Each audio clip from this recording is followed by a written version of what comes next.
저는 지난주에 우리 한신교회 비전을 한국민족을 신자화하자는 모토를 기반으로 해서 한국민족의 신자화의 첫걸음은 민족을 위한 기도로부터 시작된다. 뿐만 아니라 하나님의 은혜를 통해서 영혼 구원을 최고의 가치로 여기는 것을 통해서 또한 다음 세대, 이음 세대들을 건강하게 세워가서 그들을 통해서 이 세상을 변화시켜 나가는 능력의 역사를 이루어가는 것, 이 비전이 우리 한신교회 비전이다라고 함께 은혜를 나눴습니다. 오늘은 이어서 그렇다면 이 비전들이 구체적으로 계속해서 어떻게 우리의 삶 속에서 실천으로 나타날 수 있을 것인가, 그 두 번째 말씀을 함께 은혜를 나누려고 하는데, 오늘은 이 한신교회 비전이 초대교회를 통해서 한신교회 비전이 어떻게 전개되어져야 될 것인가를 함께 생각하려고 합니다. 많은 교회들이 초대교회를 교회 원형 또는 이상적인 교회 모델로 생각하고 모든 교회가 초대교회로 돌아갔으면 좋겠다라고 하는 꿈을 가지고 기도하고 그렇게 닮아가려고 애쓰고 있는 것이 현대 교회의 모습입니다. 사실 성경에 나오는 초대교회 모습은 주로 사도행전과 서신서에 많이 기록되어 있는데, 거기에서 보면 결코 환경적으로 보면 좋은 환경 속에서 교회가 시작되어진 것 같지는 않습니다.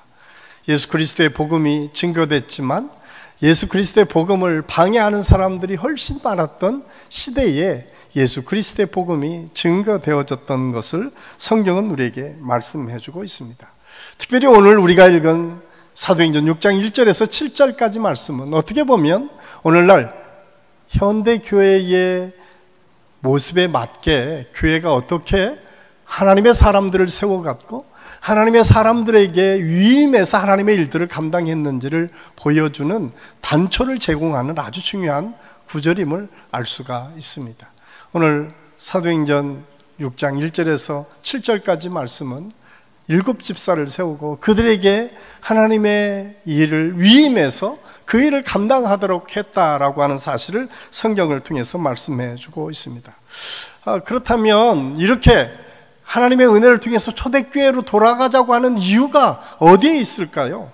그 이유는 아마도 초대교회가 가장 성경적인 교회이기도 하고 가장 왕성하게 성장했던 교회이기 때문에 그렇습니다. 그런데 사실 초대교회의 사회적 상황은 그다지 좋지 않았습니다.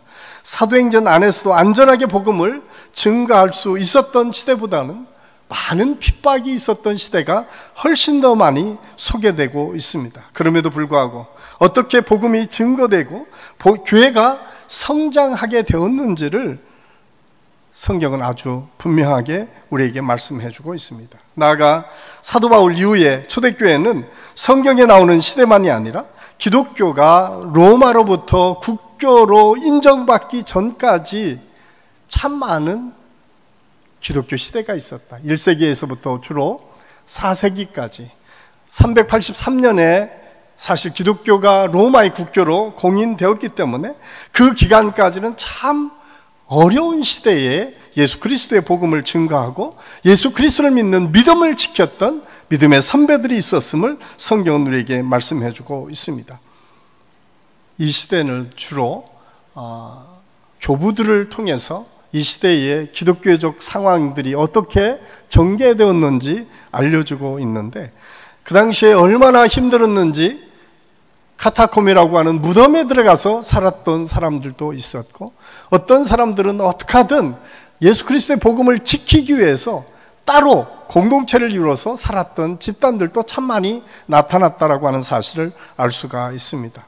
그런데 놀랍게도 이 시기에도 여전히 예수 그리스도의 복음은 확장되어 갔고 교회는 왕성하게 세워져 갔음을 알 수가 있습니다. 그리고 마침내 그 시대에 모든 나라를 통치하고 영원히 무너지지 않을 것 같던 그 로마마저도 기독교를 국교로 인정할 수밖에 없었던 정도로 기독교가 많이 확산되었던 것을 알 수가 있습니다. 그렇다면 어떻게 그 놀라운 일이 일어날 수 있었을까요? 아마도 세상의 공동체와 전혀 다른 어떤 모습이 있었기에 교회에 사람들이 그렇게 핍박하고 그렇게 못하게 해도 계속 모여들 수밖에 없었을까? 이것이 초대교회를 통해서 배우고자 하는 우리의 모습이다라고 하는 사실을 알 수가 있습니다. 주로 초대교회 모습은 그렇다면 어떻게 그렇게 많은 사람들에게 새로운 삶의 소망을 줄 수 있었는가? 첫 번째로 초대교회는 나눔을 일상적으로 하는 교회였음을 성경은 우리에게 말씀해주고 있습니다. 오늘 본문 1절은 구제하는 것으로 약간의 교회 안에 이견이 있었음을 알 수가 있습니다. 그 당시에 교회는 대부분 히브리파 사람들, 쉽게 얘기해서 유대인들 중심으로 교회가 형성되어 있었습니다. 그런데 그 당시에 국제적인 상황의 변화에 의해서 히브리파 사람들뿐만 아니라 유대인 중에서 헬라 지역에 살아서 헬라 말을 쓰고 살았던 사람들이 예수 그리스도를 믿기 시작했습니다. 그래서 교회 안에는 히브리파 사람과 헬라파 사람들이 함께 교회를 이루고 있었음을 알 수가 있습니다. 그때의 문제는 히브리파 사람들보다 헬라파 사람들이 보니까 우리가 더 도움을 받지 못한다라고 하는 생각을 갖기 시작합니다. 그리고 그 문제를 제기합니다. 그래서 교회 안에서 자기들이 봐도 헬라파 사람들은 제대로 구제가 되지 않고 히브리파 사람들은 구제가 잘 되는 것을 보고 그것을 받아들여서 모든 교회가 하나님의 믿음의 사람들을 세워서 그들을 통해서 구제를 계속하자라고 오늘 성경을 통해서 우리에게 가르쳐주고 있습니다. 이 사실을 통해서 우리가 깨닫는 것은 무엇인가? 초대교회에서 가장 중요하게 여겼던 것 중에 하나는 나누는 일이었다. 힘들고 어려운 사람을 어떻게 하든 도우려고 했던 것이 교회의 모습에 있었다라고 하는 사실을 오늘 성경은 우리에게 말씀해주고 있습니다. 그런데 이 전통은 그냥 신약의 전통에서 시작된 것이 아닙니다. 사실 이스라엘 백성들이 구약의 전통 속에 언제나 어려운 사람들을 돌보아야 된다라고 하는 하나님의 명령이 있었음을 성경은 우리에게 말씀해 주고 있습니다. 신명기 14장 49절 말씀에 보면 이렇게 기록되어 있습니다. 우리 함께 읽겠습니다. 너희 중에 분깃이나 기업이 없는 내 유인과 내 성중에 거류하는 객과 및 고아와 과부들이 와서 먹고 배부르게 하라. 그리하면 내 하나님 여호와께서 내 손으로 하는 범사에 내게 복을 주시리라. 오늘 성경은 내 성중에 거하는 사람들 중에 나그네가 있으면 그들을 돕고 섬겨라. 고아와 과부가 있으면 먼저 그들에게 배불리 먹여라 라고 하는 것이 하나님의 명령이었음을 성경은 말씀해주고 있습니다. 하나님께서 그러면서 말씀하십니다. 너희가 그렇게 먹이고 그렇게 배부르게 그들을 돕고 섬기게 되면 내가 너희들이 하는 모든 일을 복되게 할 것이다 라고 하는 말씀을 오늘 성경을 통해서 우리에게 말씀해주고 있습니다. 저는 오늘 이 말씀을 읽으면서 최근 우리 사회 안에서 갑자기 어려운 여러 가지 사회적 환경 때문에 가정 형편 때문에 스스로 목숨을 포기하는 한 가정의 이야기가 매스컴을 통해서 전달되어지고 또 지금도 힘들고 어려운 삶의 여러 가지 형편 속에서 우리의 전혀 돌봄 속에 있지 않고 돌봄 밖에 있는 많은 사람들이 있는 것을 우리가 압니다. 오늘 성경은 다시 우리에게 도전하고 있습니다. 그 힘들고 어려운 사람들을 배불리 먹이고 나누는 것이 곧 우리가 해야 될 책무다라고 하는 사실을 가르쳐 주고 있습니다. 뿐만 아니라 구약의 전통만 있었던 게 아닙니다. 이 나눔의 정신은 구약에 뿐만 아니라 신약에 와서도 여전히 하나님의 은혜를 통해서 우리 교회 안에서 이런 일들이 계속 이어졌음을 성경은 우리에게 말씀해주고 있습니다. 사도 바울은 로마서 15장 26절에서 27절까지 말씀을 통해서 이렇게 우리에게 말씀하고 있습니다. 우리 함께 읽겠습니다. 이는 마게도냐와 아가야 사람들이 예루살렘 성도 중 가난한 자들을 위하여 기쁘게 얼마를 연보하였습니다. 저희가 기뻐서 하였거니와 또한 저희는 그들에게 빚진 자니 만일 이방인들이 그들의 영적인 것을 나눠 가졌으면 육적인 것으로 그들을 섬기는 것이 마땅하니라. 오늘 사도 바울이 이제 예루살렘 교회를 방문한다는 소식을 듣고 마게도냐의 교회가 헌금을 걷어서 사도 바울에게 주고 가난하고 어려운 사람을 도울 것을 오늘 성경을 통해서 말씀해 주고 있습니다. 그리고 사도 바울은 그 헌금을 가지고 예루살렘 교회에 가서 어렵고 힘든 성도들을 도왔다라고 하는 사실을 성경은 우리에게 말씀해 주고 있습니다. 사실 예루살렘 교회가 훨씬 더 컸었고 훨씬 더 오래 신앙생활했던 사람들이 많이 있었지만, 그럼에도 불구하고 이제 새롭게 태어난 마게도냐 교회, 어떻게 세상적으로 보면 여러 가지 학자들의 이야기를 통해서 보면 그때 자료를 봐서도 마게도냐가 그렇게 부자 교회가 아니었습니다. 그렇게 넉넉한 사람들이 있었던 교회가 아니었음에도 불구하고 그들이 힘들고 어려운 사람들을 위해서 기꺼이 헌신하고 헌금하고 그 헌금을 걷어서 어려운 사람들을 나누는 일에 쓰임받았다라고 하는 사실을 성경은 우리에게 말씀해주고 있습니다. 이러한 그리스도인들의 모습은 그 시대를 지배하고 있었던 로마 황제가 본 고백 속에 이렇게 기록되어 있습니다. 로마의 율리스 황제는 기독교를 향해서 다음과 같이 말했습니다. 그리스도인들은 이방인들에게도 자비를 베풀었으며 죽은 자들의 무덤을 돌봐주기까지 했다. 그들은 거룩한 삶을 살면서 그들의 종교만을 더욱 고취시켰다. 이방인들의 눈에 비친 갈릴리 사람들은 자신들의 가난함뿐 아니라 우리의 가난도 구제했다. 그 당시에 예수 믿는 사람을 가장 많이 핍박했던 사람들이 황제였습니다. 로마 황제의 눈에조차 초대교회 성도들의 모습이 희한했습니다. 달랐습니다. 세상과 전혀 다른 모습이 있었습니다. 그것은 그들이 틈만 있으면 어렵고 힘든 사람을 도왔다는 거예요. 그런데 그 표현 속에 가난한 갈릴리 사람이라고 하는 표현이 있습니다. 그런데 그 가난한 갈릴리 사람들이 가난한 사람들을 또 도울 뿐만 아니라 가난한 헬라 사람들, 가난한 로마 사람들까지 구제했다라고 하는 사실을 그가 기록을 통해서 남긴 것을 보면 그 시대에 그리스도인들이 얼마나 많이 힘들고 어려운 사람을 도왔는지를 우리에게 가르쳐 주고 있습니다. 나눔의 일상적 회복. 저는 우리 한신교회가 이 나눔을 이렇게 구약의 전통과 신약의 전통, 그리고 초대교회 안에서 이루었던 것처럼 이런 나눔의 역사를 계속 이어가는 그런 아름다운 전통을 이어갈 수 있기를 예수님의 이름으로 간절히 축원합니다. 다시 말해서 핍박의 시대에도 여전히 그리스도인들은 사랑의 실천으로 어려운 사람들을 돕고 섬기는 일로 세상 사람들의 마음을 샀다라고 하는 것입니다. 특별히 예수 믿는 사람들을 핍박하였던 황제조차도 인정할 수밖에 없도록 그들은 그렇게 행동으로 옮겨 주었습니다.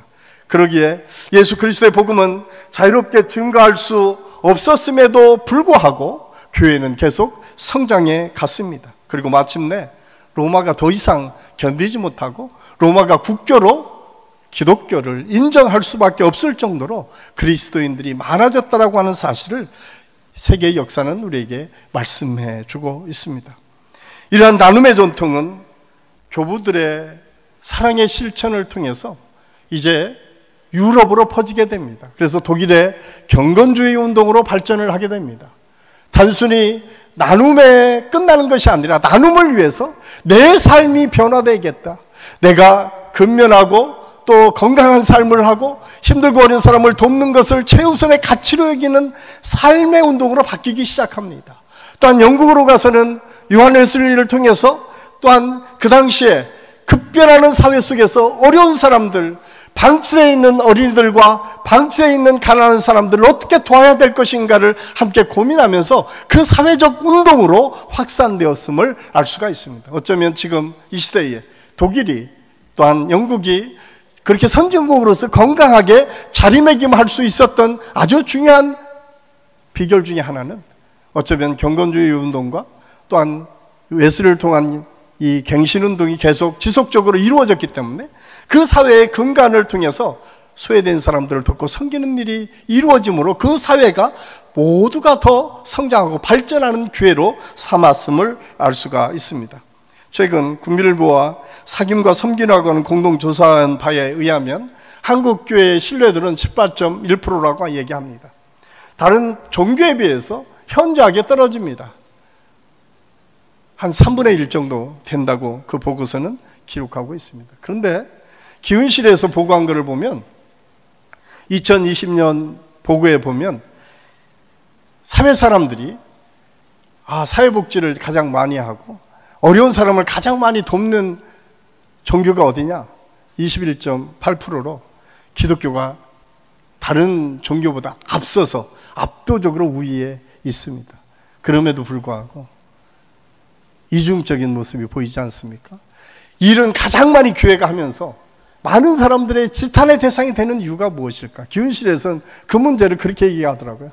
예수 그리스도의 사랑을 가지고 그냥 베푸는 것이 아니라 교회에서는 이것을 가지고 교회 성장의 프로그램으로 돌리기 때문에 라고 그들은 조심스럽게 평가하고 있습니다. 저는 이 이야기를 통해서 우리가 힘들고 어려운 사람을 돕고 나누는 일은 특별히 표시내기 위해서가 아니라 그냥 하나님의 은혜 때문에, 하나님의 사랑 때문에, 그리스도의 사랑 때문에 해야 된다고 하는 사실을 오늘 성경을 통해서 우리에게 말씀해 주고 있습니다. 저는 우리 한신교회 비전, 그 비전은 우리 교회가 나누는 교회가 됐으면 좋겠다. 사실 이 교회를 처음 개척했던 이중표 목사님이 처음 교회를 개척하고 어느 정도 교회가 성장하면서는 우리 교단에서는 가장 많이 베푸는 교회로 소문난 교회가 되었습니다. 사실 그것 때문에 상처 입은 사람들도 있고, 내가 그거를 받지 못해서 목사님을 욕하는 분들도 때로는 있었습니다. 그렇지만 어떻든 한식교회 가면 뭔가 얻어지는 게 있고, 한식교회 가면 뭔가 유익한 것을 얻을 수 있다라고 하는 생각이 우리 교단 안에서는 있었다라고 하는 사실입니다. 저는 우리 분당 한신교회가 이 일들을 계속 이어가고 이런 일들을 감당할 수 있기를 간절히 소원합니다. 우리가 베푸는 교회가 될 때, 우리가 나누는 교회가 될 때에 무슨 특별히 뭔가 요구해서가 아니라 그냥 있는 것을 가지고 그리스도의 사랑으로 나누고 베풀 때에 좀 손해보는 것처럼 여겨지는 교회, 그래서 여기에 오면 뭔가 위로를 얻고 힘을 얻고 모든 사람이 뭔가 도움을 얻고 나갈 수 있는 교회, 그런 교회가 하나님께서 우리 교회에게 주신 사명이고 비전이고 꿈이라고 하는 사실을 깨닫고, 저는 우리 모든 교회의 성도들이 그런 은혜 속에 그런 비전과 꿈을 가지고 기도할 수 있기를 간절히 소원합니다. 우리 교회가 그래서 하나님의 은혜를 나누는 교회가 될 때에 하나님께서 우리의 교회를 통해서 더 큰 역사를 이루어 가실 줄로 믿습니다. 두 번째로 초대교회는 믿음과 성령 충만한 사람을 세워서 하나님의 일들을 하도록 하였다라고 하는 사실입니다. 3절 말씀에 보면, 형제들아 너희 가운데서 성령과 지혜가 충만하여 칭찬받는 사람 7을 택하라. 우리가 이 일을 그들에게 맡기고. 오늘 초대교회는 성령 충만하고 지혜가 충만했던 7사람을 택해서 하나님의 일들을 맡겼다라고 성경은 말씀하고 있습니다. 그런데 이 조건에 첫 번째가 성령 충만한 사람입니다. 그렇다면 성령 충만한 사람은 어떤 사람이 성령 충만한 사람일까요?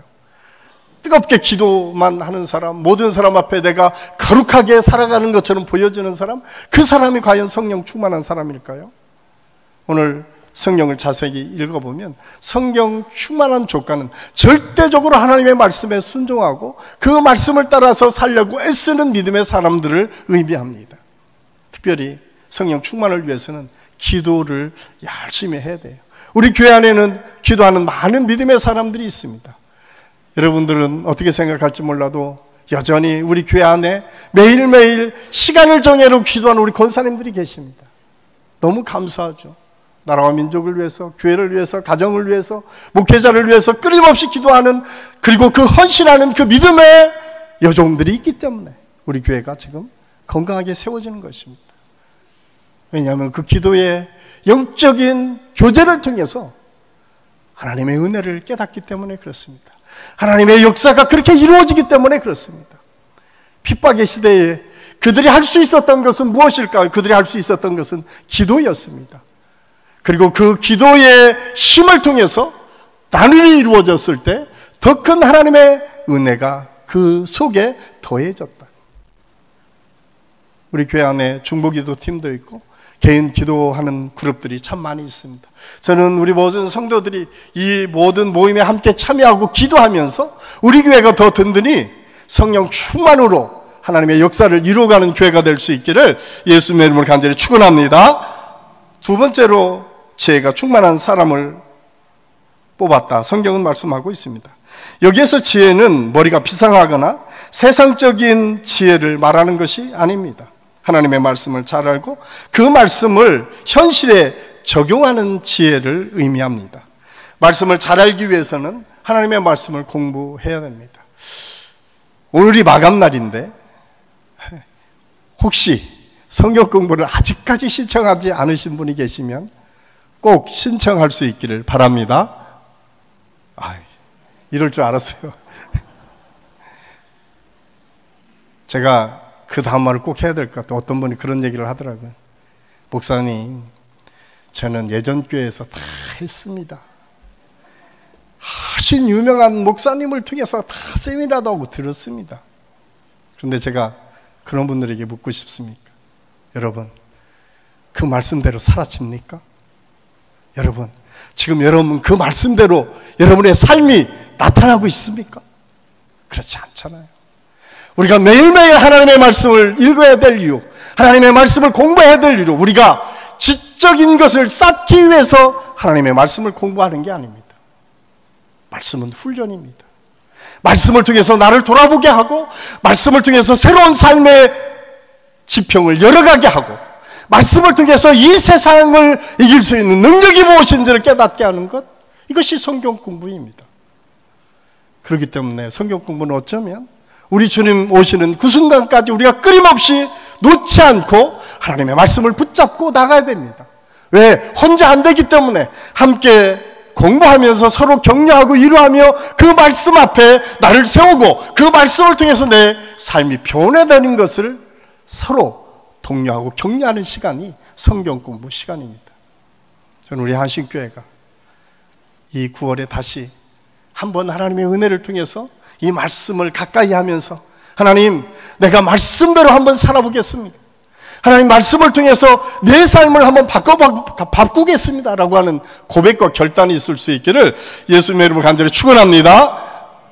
꼭 기억하십시오.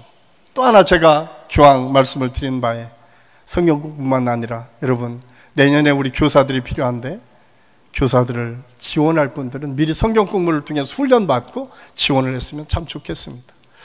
저희들이 매번 교사를 지원을 받는데 교사를 지원하는 사람들이 생각보다 많지 않습니다. 제가 지난주에도 말씀을 드렸지만 우리 아이들에게 가장 많은 영향을 끼치는 것은 엄마입니다. 그 다음에 교사예요. 교사. 목회자가 교사 아닙니까? 여러분, 우리가 정말 우리 이음세대 아이들을 사랑한다면, 그들에게 큰 꿈과 비전을 우리가 갖고 있다라고 하면 이 꿈을 놓고 기도하면서 훈련해서 내가 우리 아이들에게 좀 더 관심을 가지고 이 아이들에게 꿈과 비전을 통해서 이 세상을 변화시키고 갈 믿음의 사람들을 세우겠다라고 하는 비전과 꿈을 가지고 기도하고 또 교사로 신청해서 우리 모든 성도들이 함께 이음세대, 다음 세대의 리더들을 세워가는 일에 우리 모든 성도들이 참여할 수 있기를 바랍니다. 저는 오늘 이 말씀을 준비하면서 우리 교회 안에 이러한 운동들이 확산됐으면 참 좋겠다. 그리고 다른 사람이 아니라 내가 먼저 그 일을 시작하고 내가 먼저 기도를 시작하고 내가 먼저 하나님의 말씀 훈련을 시작함으로 우리 가정이 변화되고 내 주변이 바뀌어지는 역사를 경험할 수 있기를 예수님의 이름으로 간절히 축원합니다. 세 번째로 칭찬 듣는 사람을 택할 것을 명령했습니다. 칭찬 듣는 사람이란 믿음과 충성이 검증되어 교회에서 평이 좋은 사람, 하나님의 일을 잘 감당할 믿음의 사람들, 그런 사람들을 말합니다. 그런데 여러분, 이 평판이 좋다라고 하는 것을 오해해서는 안 됩니다. 인기가 좋다거나 편승해서 뭔가를 할 수 있다라고 생각하는 것이 아니라 정말 하나님의 뜻 안에서 저 사람을 보면 내가 도전받아. 예전에는 그런 믿음의 선배들이 참 많이 있었습니다. 저 목사님을 보면 내가 신앙생활을 어떻게 해야 될지 좀 나를 돌아보게 돼. 저 장로님을 뵈면, 특히 우리 권사님들 중에는 우리 권사님처럼 내가 신앙생활을 했으면 좋겠다. 제가 예전에 섬겼던 교회에서 어떤 집사님에게 제가 나이가 들어서 이번에 권사 직분을 받았으면 좋겠습니다 라고 하니까 그 집사님이 나한테 하는 얘기가 있어요. 목사님, 저는 어떤 권사님을 늘 좋아해서 존경했는데 아직 제가 그 권사님처럼 신앙생활하는 것 같지 않아서 제가 두렵습니다. 그래서 참 권사 직분을 받기가 참 어렵겠습니다. 사실 우리 한국교회 안에는 우리 한국교회가 이렇게 아름답게 성장할 수 있었던 비결 속에는 이름 없이 기도하며 섬겼던 많은 권사님들이 있었어요. 세상에 이 세계 어떤 교회에 없었던 직분이 권사 직분입니다. 한국에만 있는 직분. 그런데 그 권사님들이 얼마나 많이 헌신하고 얼마나 많이 기도하고 얼마나 많이 교회를 위해서 애썼는지 몰라요. 저는 우리 한신교회 모든 권사님들이 이렇게 존경받고 사랑받고 모든 사람이 본받을 만한 그런 아름다운 믿음의 모습들이 있을 수 있기를 예수님의 이름을 간절히 축원합니다. 우리가 그렇게 기도할 때 이런 아름다운 믿음의 사람들을 택하고 그들을 통해서 하나님의 역사를 이뤄갈 수 있음을 알 수가 있습니다. 우리가 잘 아는 로버트 뱅크스의 책 1세기 그리스도인들의 하루 이야기라고는 책에서 잔잔하게 그리스도의 삶의 변화가 어떻게 이루어지는지를 얘기하고 있습니다. 이 책의 주인공 푸플리오스는 이렇게 자기의 경험을 소개하고 있습니다. 처음 교리적인 것에 대한 생각은 아주 분명하지 않았다고 얘기합니다. 그는 그렇게 고백을 해요. 그 얘기는 뭐냐면 내가 성경적인 지식이 완전하지 않았다. 그런데 그가 그렇게 고백하여 내가 결정적인 한 방이 있었다. 이 신을 믿고 그와 관계를 맺음으로써 그 짓담 속에 사람들의 삶이 어떻게 변화되어지는지를 보았다는 거예요. 푸플리오스가 가장 먼저 보았던 것은 무엇입니까? 성경 공부하는 모임, 예배드리는 모임에 가서 보니까 예수 믿는 사람들이 이렇게 바뀌고 있구나 라고 하는 것을 몸소 체험하기 시작했다는 거예요. 그러면서 그 이후에 그는 이렇게 고백하고 있습니다. 나는 나의 새로운 삶의 방식에서 아주 중요한 신뢰와 관련이 있다는 사실에 새삼 놀랐다. 나는 이미 모든 상황에서 하나님을 신뢰할 필요가 있음을 배웠다. 아마도 이를 통해 나는 다른 사람이 알아서 신뢰할 수 있는 사람이 되었을 것이다. 만일 그렇다면 우리 안에서 일어난 변화가 어떻게 우리에 대한 다른 사람들의 태도에도 긍정적 변화를 만들어내는지 흥미롭다. 푸플리우스의 얘기는 이렇습니다. 내가 변화되기 시작하니까 나를 보고 또 바뀌는 사람들이 있다는 거예요. 우리 교회 안에는 여러 목자들의 그 헌신을 통해서 누구나가 인정하는 목자들이 참 많이 있습니다. 이름 없이 빛도 없이 지금 아무도 얘기하지 않지만 목원들을 위해서 늘 기도하고 섬기면서 그들에게 하나님의 메시지를, 사랑의 메시지를 보내고 그들을 격려하고 위로하면서 건강하게 하나님의 일들을 감당하는 믿음의 성도들이 있습니다. 오늘 푸플리오스처럼 그는 그런 고백을 해요. 나의 이런 변화의 삶이 또 다른 사람에게 변화를 긍정적으로 영향을 끼칠 것이다. 여러분, 성경 공부는, 여러분 칭찬받는다라고 하는 것은, 여러분 성령 충만하다라고 하는 것은 이런 변화의 삶을 일으키는 지점에서 그런 역사가 시작된다고 하는 사실을 우리는 잊어서는 안 됩니다. 하나님의 사람을 세우고 하나님의 뜻 가운데 하나님의 역사를 이루어가는 것은 이러한 삶의 변화가 우리 삶의 전 영역에서 이루어질 때 가능하다. 저는 우리 한신교회가 그런 교회가 되어서 우리 믿음의 사람들을 세우거나 믿음의 사람들이 하나님의 일들을 감당할 때 그렇게 삶의 변화를 경험할 수 있는 아름다운 역사가 있을 수 있기를 예수님의 이름으로 간절히 축원합니다. 그러기 위해서 우리는 함께 기도하고 그러기 위해서 우리는 함께 하나님의 역사를 이루어가야 됩니다. 세 번째로 초대교회는 선교하는 교회였습니다. 오늘 본문은 스데반 집사님에 대해서 말씀하고 있습니다.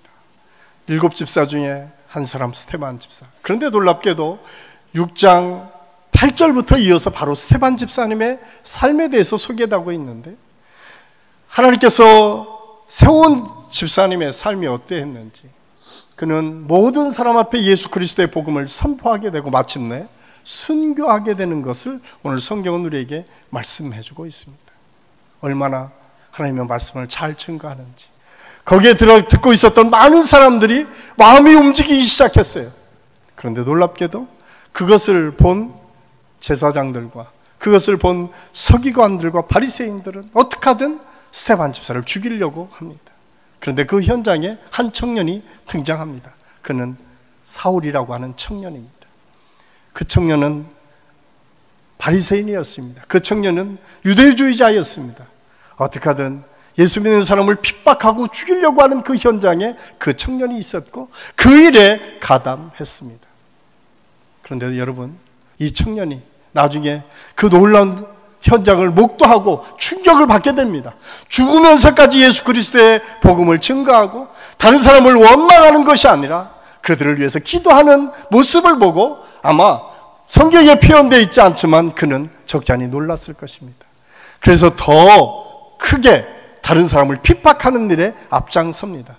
그러나 그는 다메섹 도상에서 예수 그리스도를 만나고 완전히 뒤집어집니다. 왜 스데반 집사가 그렇게 마지막까지 목숨을 내놓고 예수 그리스도의 복음을 증거할 수밖에 없었는지를 그들은 예수님을 만나고 깨달았을 것입니다. 그리고 그는 평생 동안 예수 그리스도를 증거하고 마침내 순교의 자리까지 들어갔던 믿음의 사람으로 바뀌어서 사도 바울이라고 하는 이름으로 세계의 기독교 역사 속에 가장 중요한 역할을 감당했던 믿음의 사람이 되었음을 성경은 우리에게 말씀해주고 있습니다. 또한 증거의 역사가 있습니다. 그것은 빌립 집사입니다. 빌립 집사님이 가장 먼저 갔던 곳은 무엇입니까? 그 당시에 누구도 관심 갖지 않았던 사마리아 땅이었습니다. 유대인들은 사마리아 지역을 통과하지 않았습니다. 돌아서 갔습니다. 왜냐하면 거기에는 혼혈족이었고 이방 사람들의 섞여 살았던 곳이라고 하는 생각이 그들에게 있었기에. 그런데 여러분, 사도행전 8장에 보면 가장 먼저 핍박받고 가장 먼저 어려움 속에 있었던 그리스도인들이 그 빌립 집사가 처음 갔던 곳이 사마리아 도성이었다라고 성경은 기록하고 있습니다. 근데 놀랍게도 그 사마리아 도성이 예수 그리스도의 복음을 받아들이고 온 성이 기뻐하며 하나님을 찬미했다고 성경이 말씀하고 있습니다. 이 사건은 어쩌면 구약에 하나님께서 주신 은혜를 통해서 하나님께서 주신 능력을 통해서 새롭게 변화되는 역사를 이루어갔던 현장과 흡사 다르지 않습니다. 다시스로 향하던 요나, 그를 바꾸어서 하나님의 말씀을 선포했던 그 조그만 나라가 온통 복음을 받아들이고 변화되었던 하나님의 역사가 이루었던 것처럼 오늘 사마리아라고는 아무도 가보지 않았던 그 땅에 예수 그리스도의 복음이 증거되었다라고 하는 사실을 성경은 우리에게 말씀해주고 있습니다. 저는 우리 한신교회가 비전을 어떻게 세워갈 것인가, 선교하는 비전. 지금 우리 한신교회는 우리 이윤재 목사님을 선교사로 파송하고 지금 돕고 섬기고 있습니다. 우리 선교팀이 해외 선교에 대해서 어떻게 하면 선교할 것인가를 늘 고민하고 기도하고 하나님의 일들을 감당하기 위해서 지금 애쓰고 있습니다. 이 일들도 우리가 잘 감당할 수 있어야 됩니다. 이 일을 위해서 우리가 함께 기도하고 애쓰고 노력해야 됩니다. 그런데 여기에 더해서 저는 두 가지, 우리 교회가 또한 선교의 지평을 열어야 되는데 또 한 지평은 이주민 선교에 대해서 우리가 관심을 가져야 됩니다. 우리 한국 땅에 이주민이 한 300만 명 들어와 있습니다.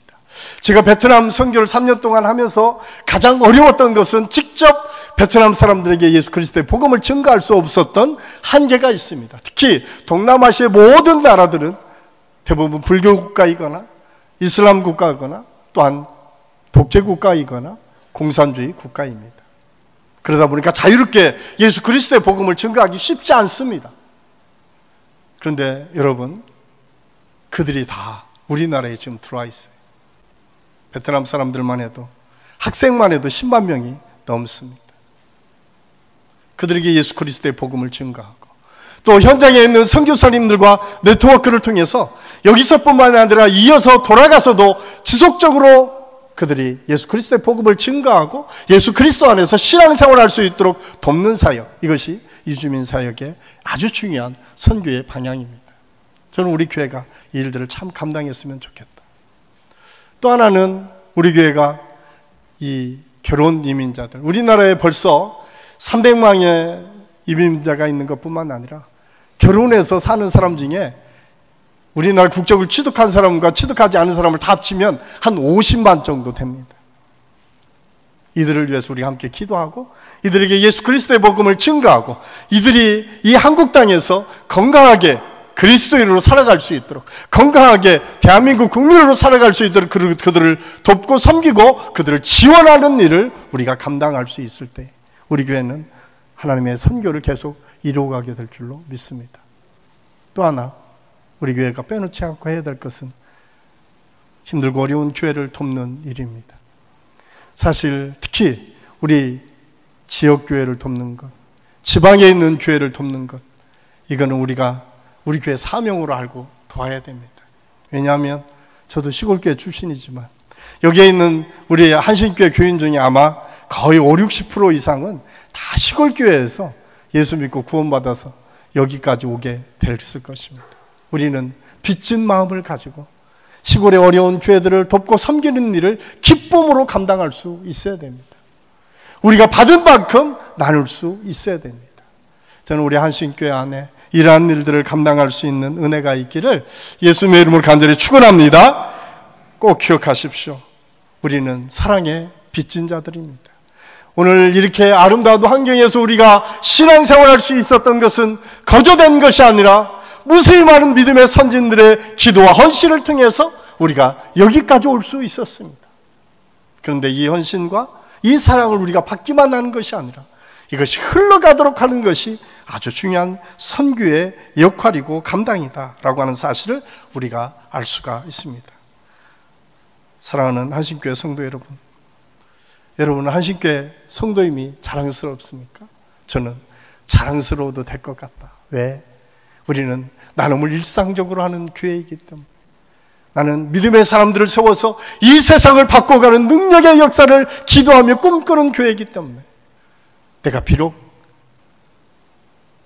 힘들고 어려운 삶의 여정에 있다 할지라도 여전히 더 힘들고 어려운 사람들을 돕고 섬기는 일에, 그 교회를 섬기고 그 교회에게 예수 그리스도의 복음의 은혜를 통해서 사랑의 실천을 나누어주는 그런 아름다운 일들을 감당하는 교회가 되기 때문에 어디를 가도 자랑스러운 교회로 변화되고 그 일들을 감당하는 교회가 됐으면 좋겠다. 이런 비전이 우리 한신교회 모든 성도들에게 있을 수 있기를 예수님의 이름으로 간절히 축원합니다. 저는 오늘 말씀을 로버트 뱅크스의 선교 이야기를 설명하며 마치려고 합니다.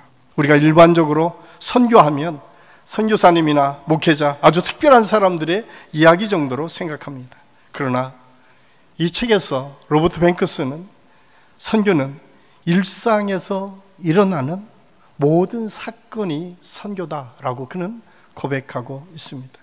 이 책의 주인공 푸플리우스는 이렇게 자기의 삶을 고백합니다. 지금까지 나는 한 분이신 하나님이자 구원자이신 분을 향한 헌신이 내 삶에 영향을 미치도록 내 삶의 모든 부분을 열어두려고 노력해왔다. 그리고 이를 통해 나의 삶은 형성되어 가고 있다. 가정은 물론 일터에서도, 사회활동과 여가활동에서도, 시민으로서의 그리고 정치적 관심사에서도 그렇다. 이 모든 면에서 어느 정도 변화를 겪어왔지만 하나님께서는 지금 내 말과 행동을 통하여 당신의 메시지를 전파할 방법에 대해 의도적으로 접근할 필요가 있음을 보여주었다. 이야기는 무엇입니까? 푸플리우스는 그런 이야기를 합니다. 나는 하나님께 열어놓고 내 삶을 하나님께 맡겼습니다. 하나님, 내 삶에 임재하여 주셔서 나의 삶을 바꾸어 주옵소서. 그리고 내 삶이 내 삶의 현장에서, 일터에서, 가정에서, 사회에서 어디든 내 삶의 변화를 통해서 또 다른 사람에게 예수 그리스도의 사랑이 보여지기를 원합니다. 예수 그리스도의 아름다운 모습이 내 삶의 일상 속에서 나타났으면 좋겠습니다. 그리고 그것이 곧 선교다라고 로버트 뱅크스는 아주 분명하게 말씀하고 있습니다. 사실 이 선교의 모델은 우리 한국 기독교 장로회가 지향하는 하나님의 선교, 미시오데이라고 하는 선교의 정책 속에 나타나 있습니다. 이 선교의 정책은 하나님께서 주권적으로 선교하신다는 거예요. 하나님께서 지금도 주권적으로 우리 교회에 선교의 역사를 일으키시는 분은 하나님이시다. 그런데 중요한 것은 오늘 푸플리우스가 얘기한 것처럼 우리가 하나님께 온전히 순종하는 모로 하나님을 기대하고 소망하면서 우리가 전적으로 그분을 의지하며 맡길 수 있는가 없는가? 오늘 선교의 대상은 그래서 세상이고, 선교의 목적은 모든 영역에서 샬롬을 이루는 것이다. 이것이 미쇼데이의 아주 중요한 특징입니다. 선교의 주체는 하나님이시고, 선교의 대상은 온 세상이고, 선교의 목적, 선교를 이루는 것은 모든 것에 샬롬을 이루는 것, 하나님 안에서 모든 역사를 함께 나누고 그 사랑을 이루어가는 것이 미쇼데이, 하나님의 선교의 아주 중요한 특징이다라고 말씀하고 있습니다. 사랑하는 한신교회 성도 여러분, 선교하는 교회, 그 선교하는 교회는 해외 선교, 또한 이주민 선교, 또한 교회가 지정하는 선교, 여기에가 끝이 아니라 우리 가정에서, 우리 직장에서, 우리가 만나는 삶의 터전에서 하나님의 선교가 이루어진다는 사실을 우리는 잊어서는 안 됩니다.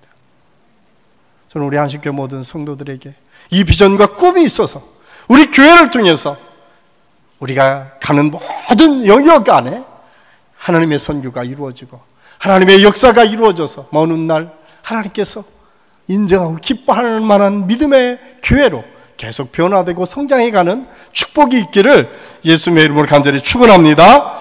기도하겠습니다. 사랑의 아버지 하나님, 은혜를 감사합니다.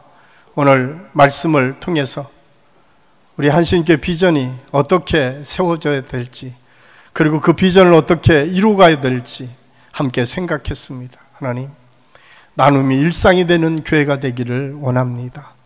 우리 교회 모든 성도들의 삶에서 이런 일상을 이룰 수 있을 만큼 넉넉함과 일상을 이룰 수 있을 만큼 하나님의 축복을 먼저 누리게 하시고 그 누림을 통해서 나누는 넉넉한 삶이 우리 모든 성도들에서 이루어질 수 있도록 인도하여 주시옵소서. 아버지 하나님, 기쁨으로 믿음의 사람들을 세워가기를 원합니다. 하나님, 성령 충만한 자, 지혜 충만한 자, 모든 사람에게 칭찬받고 인정받는 자를 세우기를 원합니다. 하나님, 먼저 그러기 위해서 내 삶의 변화를 꿈꾸고 내가 먼저 하나님 앞에 세워져서 하나님의 뜻 가운데 나를 바꿔가는 믿음의 역사가 있게 하여 주시옵소서.